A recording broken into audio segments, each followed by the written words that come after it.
Salut à tous, bienvenue dans Écho de l'Ogre, le podcast dédié à l'univers de Kaamelott. Ça y est les amis, on se retrouve donc pour le deuxième épisode où je vous donne mon avis sur Kaamelott deuxième volet partie 1, cette fois avec du spoil. J'ai sorti un premier épisode mercredi après avoir visionné le film en avant-première mardi 21 octobre 2025. Dans cet épisode, je vous donnais mon avis en général sans vous spoiler. Et vous avez été très nombreux à réagir. C'est de très loin l'épisode le plus visionné de la chaîne, le plus aimé et avec le plus de commentaires. Alors merci infiniment pour vos retours, pour tous vos commentaires. C'est vraiment super d'avoir vos retours sur le film, de pouvoir échanger avec vous, de voir autant d'interactions et surtout de voir que je ne suis pas le seul à avoir aimé le film parce que les critiques font mal et on en parlera un peu plus tard dans cet épisode. Alors tout d'abord, comme vous êtes pas mal à être nouveau, je vais simplement prendre une petite minute pour vous rappeler que moi je fais cette chaîne par passion. Je ne suis pas un expert du cinéma, de musique, de quoi que ce soit, même de Kaamelott. Je prétends pas avoir tout compris, je suis juste quelqu'un qui est un grand fan amoureux de cette série. Je vis avec depuis pas mal de temps maintenant et ça me tenait à cœur de pouvoir créer du contenu et simplement pouvoir échanger avec vous, faire des théories, etc.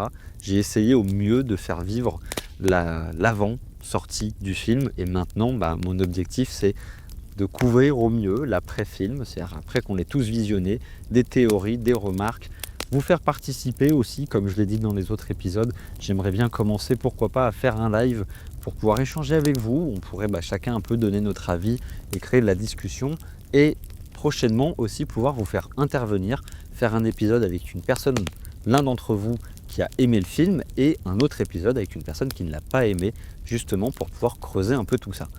Merci encore pour votre soutien, je vous invite sous cet épisode à donner votre avis, spoiler, allez-y, faites festival, on échange tous ensemble. Si vous ne l'avez pas aimé, dites-le, dites tout simplement pas que c'était de la merde, point, essayez de développer un peu. Voilà, sur ce, on commence. Alors, moi, comme je l'ai déjà dit, le film, je l'ai adoré. J'ai pas vu les 2h20 passer. Quand Caradoc tourne la tête et qu'on se prend le générique, je me dis, ok, waouh, il y a 2h20 qui viennent de passer. Et il vient de se passer beaucoup de choses.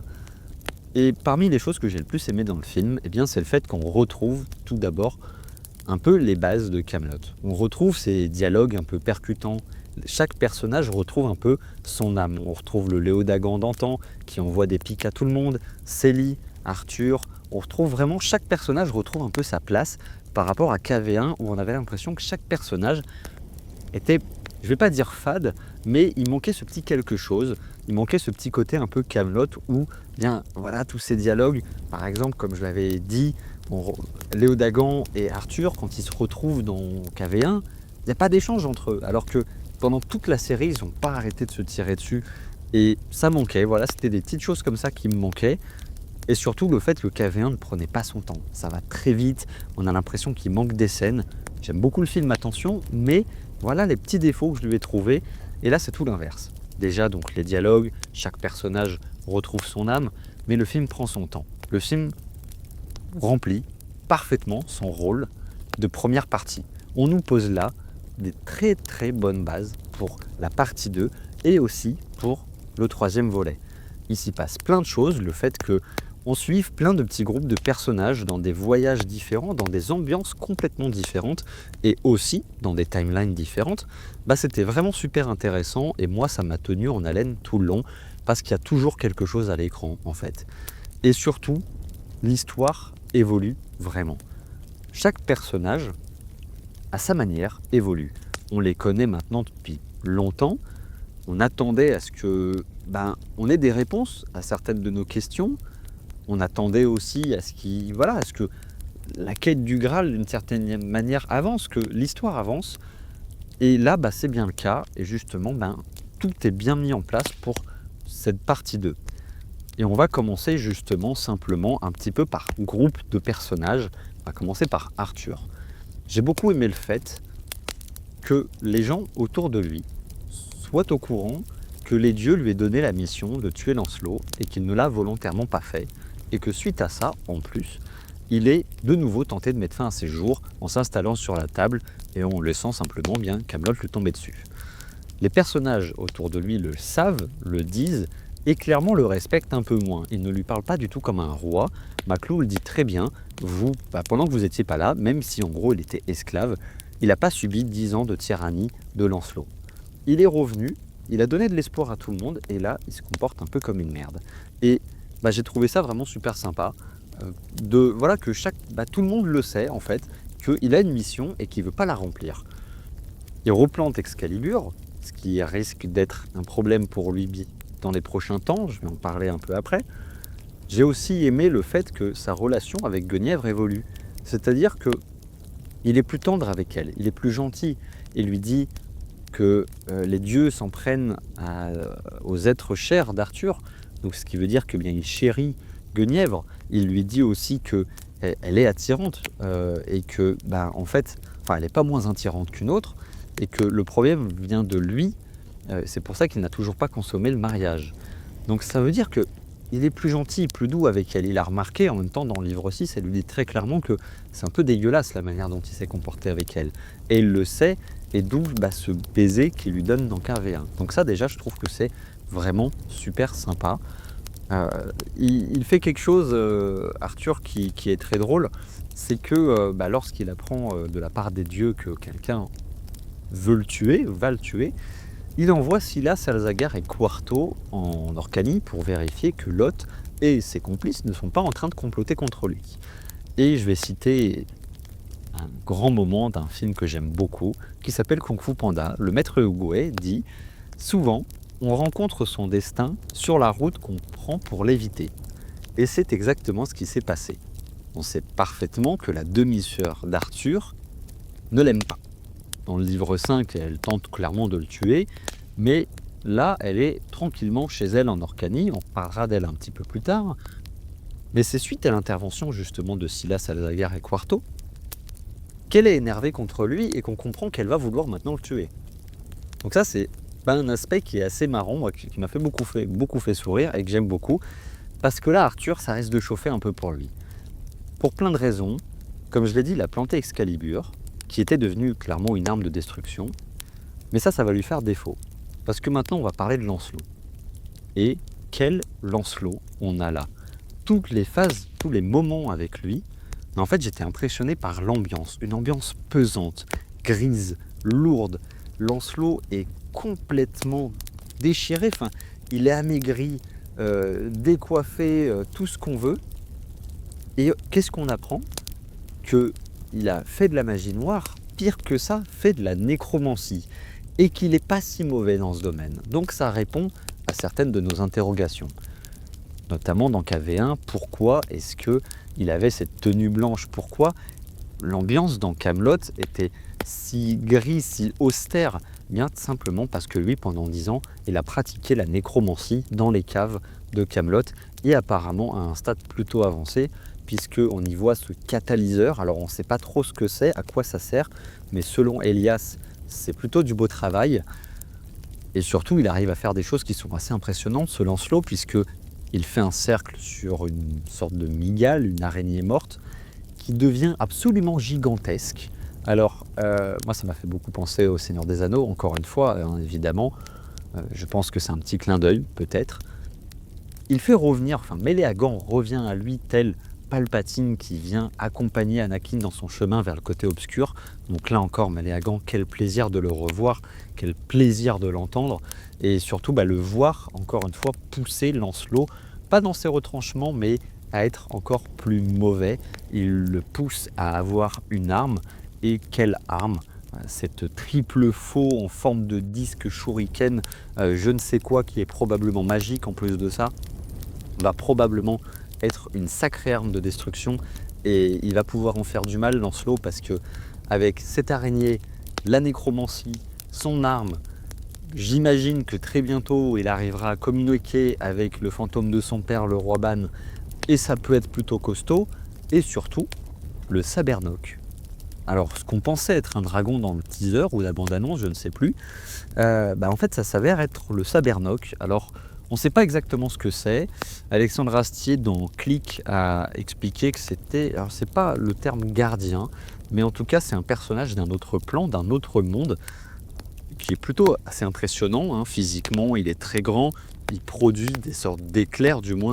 On a l'impression que ça rebondit sur lui, il change de couleur. Et selon Méléagan, ça craint du boudin quand il est là. Donc clairement, Lancelot, il est en train de se créer un peu une petite armée là, et il va pouvoir clairement semer le chaos. Et Arthur, sans Excalibur, il ne sera pas de taille, c'est sûr et certain. Ensuite, on va parler d'un groupe que j'ai adoré, vraiment. Je les aimais déjà beaucoup dans KV1, mais c'est Yagu, Gareth, Megan et Meben.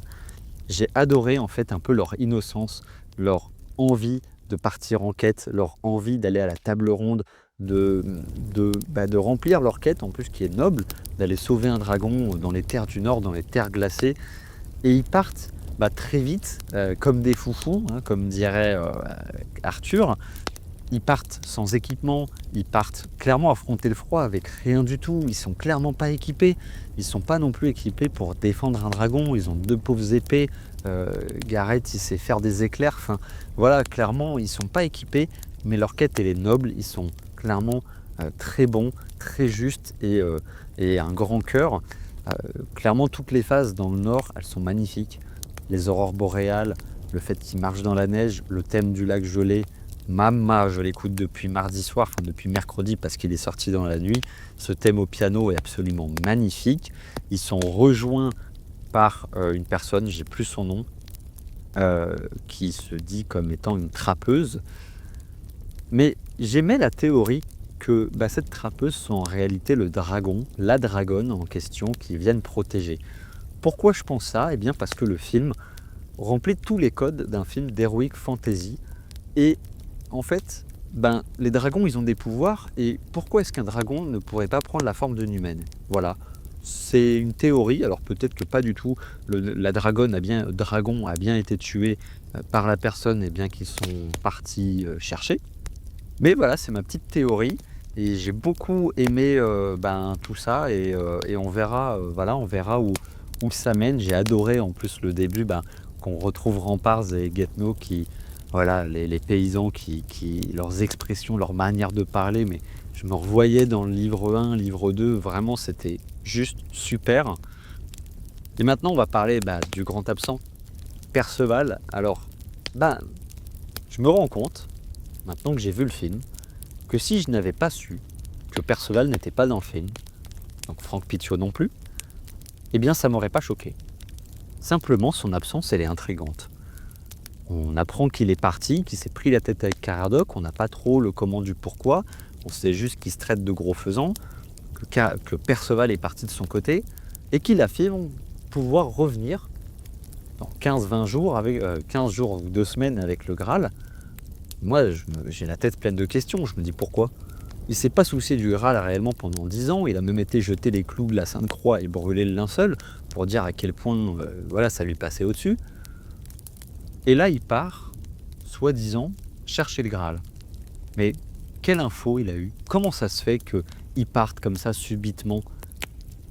Moi, ça m'intrigue beaucoup. J'ai très envie de croire que lorsque Caradoc tourne la tête, c'est parce qu'il y voit Perceval et qu'en fait, la Dame du Lac, Caradoc et même Arthur font des rêves un peu de divination pour retrouver Perceval. J'ai vraiment envie de croire à ça. Peut-être que pas du tout et on le reverra jamais, mais en tout cas, en vue de l'interview de Franck Pitiot dans Geek Magazine, une interview disponible, elle fait 8 minutes sur YouTube, je vous invite à aller la voir parce que je l'ai trouvé très franc, très honnête et il avait l'air très embêté de la situation. Et ça lui ouvre la porte, en tout cas, ça ouvre la porte à ce qu'il revienne. L'histoire, en tout cas, ne ferme pas du tout l'arc Perceval. Et j'ai trouvé ça vraiment intéressant. Et maintenant, on va parler de Caradoc, que j'ai, encore une fois, j'adore ce personnage déjà dans la série. Et là, il est fidèle à lui-même. Mais j'ai trouvé intéressant le fait qu'il soit mis en avant avec ses rêves divinatoires. J'ai envie de croire, comme dit la Dame du Lac, qu'ils sont envoyés par les dieux. C'est un signe des dieux. Il est accompagné par la Dame du Lac. Grâce à lui, d'une certaine manière, la Dame du Lac retourne dans son plan. Du moins, on a bien l'impression, puisqu'elle disparaît comme par magie et peut recommuniquer avec Arthur. Et elle n'est visible que par lui. Donc là, encore très intéressant. On retrouve le tavernier fidèle à lui-même. Pareil pour Oh bah dis donc, je viens de manger son nom, c'est pas grave, ça me reviendra. Voilà, vraiment j'ai beaucoup aimé tout ce côté-là et le fait que toutes les histoires se développent. Mais l'un des groupes que j'ai le plus aimé, parce que c'est un groupe que j'aime beaucoup déjà dans la série de base, c'est Elias Merlin et rejoint là par Cole. Cole, je sais plus trop comment on prononce, mais je crois Cole. Et j'adore déjà dans la série en fait tous les fions que s'envoient Merlin et Elias. Et là je retrouve exactement ça. Je retrouve le Merlin d'antan. Elias, c'est trop bon, vraiment c'est trop cool. En plus ils partent pour une quête super intrigante, super intéressante sur la nécromancie. Ils vont sous Camelot avec Ladril pour retrouver justement l'atelier de Lancelot. Vraiment trop cool. Ils sont aussi un peu dans la panade à cause de Merlin. Et vraiment c'est un groupe que j'ai adoré.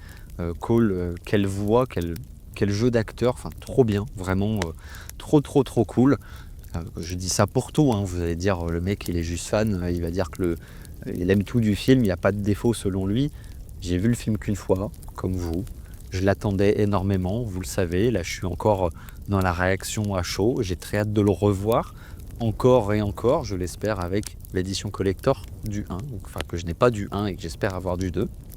Donc voilà, vraiment, je suis vraiment dans un peu encore l'euphorie du film, parce que je l'ai beaucoup aimé et comme vous le savez, je l'attendais beaucoup. Là aussi, eh bien, on retrouve Gauvin qui veut retrouver Yvain. Ils n'ont pas de nouvelles depuis 12 ans, donc très drôle de réentendre parler du Chevalier au Lion. Et ce Gauvin, il est accompagné de Trevor. Et Trevor, il est très sombre. Il prend le chemin un peu Anakin, comme le dit Alexandre Astier. Il veut faire le mal et il s'applique à vouloir faire le mal puisqu'il veut tuer son frère Lucan, le Chevalier Sèche. Tout le monde dit qu'il veut le tuer parce que Lucan a une épée et pas lui confirme que non, c'est pour autre chose. En tout cas, il est très déterminé. J'aime beaucoup l'acteur du petit James, le jeu d'acteur du petit James Astier. Je trouve que voilà, ça rend très bien. Il a bien le regard noir et tout. Enfin, ça rend très bien. Et on se demande pourquoi est-ce qu'il veut le tuer. J'ai aussi beaucoup aimé le jeu d'acteur de Mogiz avec Lucan. Vraiment toutes les scènes où l'autre il est avec son gourdin là, c'est vraiment drôle, surtout qu'ils sont prêts à aller se frotter à Lancelot alors que lui a une âme de destruction, donc c'était cool. Et l'un des moments moi qui m'a beaucoup plu et beaucoup surpris, c'est quand Silas, Alzagar et Quarto partent justement en Orcanie et se retrouvent dans le château en fait de Lot avec sa femme, donc la demi-sœur d'Arthur. Et que l'un des hommes là-bas, le seul même, qui dit qu'il est marié avec une des complices de la demi-sœur d'Arthur, moi j'ai mangé son nom et là il n'y a pas moyen de le faire revenir et je ne l'ai pas dans mes notes, dit elles dorment la journée et font chier le monde la nuit. Lorsqu'elles rentrent, les flammes de la cheminée juste éclatent et elles enferment nos 3 héros dans leur chambre et tentent de s'infiltrer pour les tuer. Et j'ai trouvé ce moment-là très pesant, vraiment très pesant, très sombre, avec cette petite musique, à celle qui marche là, à 4 pattes au bord du lit. À tout instant, je m'attendais à ce qu'il y ait un jumpscare, mais ça va pas trop. Et surtout, je me demande ce qu'elles sont. Parce que moi, il me faut un peu penser à des vampires. Alors, je sais pas si c'est des vampires, des sorcières, je ne sais quoi. En tout cas, il y en a une qui marche dans un piège à loup, qui se prend un carreau d'arbalète en pleine poitrine, qui n'est pas morte, qui crie pas non plus lorsqu'elle marche dans le piège à loup. Donc clairement, je me demande quelle sorte de magie il y a derrière ça. Mais voilà, c'était cool. En plus, j'aime beaucoup Alzagar. Dès le KV1, en fait, dès le début, il m'a fait beaucoup rire. Et là, je l'aime beaucoup aussi. Et globalement, voilà un peu, je crois que j'ai rien oublié de toutes les quêtes qu'il y a. Je trouve que voilà, le film met juste parfaitement en place chaque chose. C'est une très bonne première partie. On s'ennuie pas, ça répond à pas mal de nos questions, mais ça en soulève aussi des nouvelles, notamment Lancelot. Pourquoi est-ce qu'il s'est mis à la nécromancie? Pas à la magie noire, à la nécromancie. Donc encore un cap au-dessus. La nécromancie, c'est un peu la communication avec le monde des morts, avec les forces occultes. Dans quel but? Alors, sûrement pour faire le mal, on s'en doute, c'est pas pour parler à sa mamie, mais c'est vraiment pourquoi. Et j'ai pas mal d'autres questionnements comme ça, comment ça va se passer maintenant? Quand Caradoc tourne la tête, qu'est-ce qu'ils voient? Qui est-ce qu'ils voient? C'est quoi ce rêve divinatoire qu'ils font tous? C'est quoi cette scène post-générique de Arthur sous l'eau? Comment ça va se passer pour tous nos héros? Globalement, c'est un peu la panade partout maintenant, et ça risque de l'être encore plus dans la partie 2. Je suis plus qu'intrigué de tout ça, mais voilà, vous l'aurez compris, ce film, je l'ai aimé. Quel plaisir de découvrir un film Kaamelott au cinéma. J'ai pas pu voir KV1 en 2021, et là vraiment, j'en attendais beaucoup et je suis pas déçu. Et maintenant, on va parler un peu des critiques. Pour faire avancer l'épisode, je suis un peu obligé d'en parler, et justement, bien les critiques. Les médias sont très durs, mais les créateurs de contenu sur YouTube aussi. Et pas à juste titre, parce qu'en plus c'est très violent cette manière d'en parler, c'est très sec, c'est très dur. Et j'aime pas du tout ça en fait. Je trouve que c'est très gratuit, pas forcément fondé en plus. Enfin, traiter le film de téléfilm, je trouve que ça se fait pas. Enfin, je trouve qu'il y a eu du travail quand même derrière le film. On peut pas se dire que c'est un navet, on peut pas se dire que c'est un nanar. Et j'ai essayé de me pousser un peu à la réflexion, de comprendre pourquoi il y avait autant d'actions, enfin de retours négatifs. Et je pense que simplement, toutes ces personnes, c'est des gens qui vont 52 fois au cinéma par an, qui ont 150 Blu-ray dans leur bibliothèque, qui jugent les films un par un. Eux, ils ont été au cinéma, ils ont traité un film. Ils l'ont vu, ils l'ont traité, pour eux, il ne se passe pas grand-chose. Mais je remarque que beaucoup de fans de Kaamelott l'ont aimé. Pas tous, attention, vous avez le droit de ne pas l'avoir aimé, mais la plupart des gens qui l'ont vu et qui l'ont aimé sont des fans de Kaamelott qui attendaient un développement dans l'histoire, et le développement, on l'a. Rappelons quand même que Lancelot, au tout début du livre 1, c'est le chevalier blanc, c'est le chevalier noble qui veut sauver la veuve et l'orphelin. Et là, c'est une vraie poubelle physiquement qui fait en plus de la nécromancie. Donc l'histoire bouge, l'histoire avance. Pour nous, en tant que fans, on est quand même rassasié parce que l'histoire, elle a évolué, elle a bougé et elle pose plein de pierres pour la suite. Mais pour une personne qui n'aime pas plus Kaamelott que ça, qui n'a pas tous les codes de l'univers, je peux comprendre la frustration, mais je ne comprends pas la méchanceté.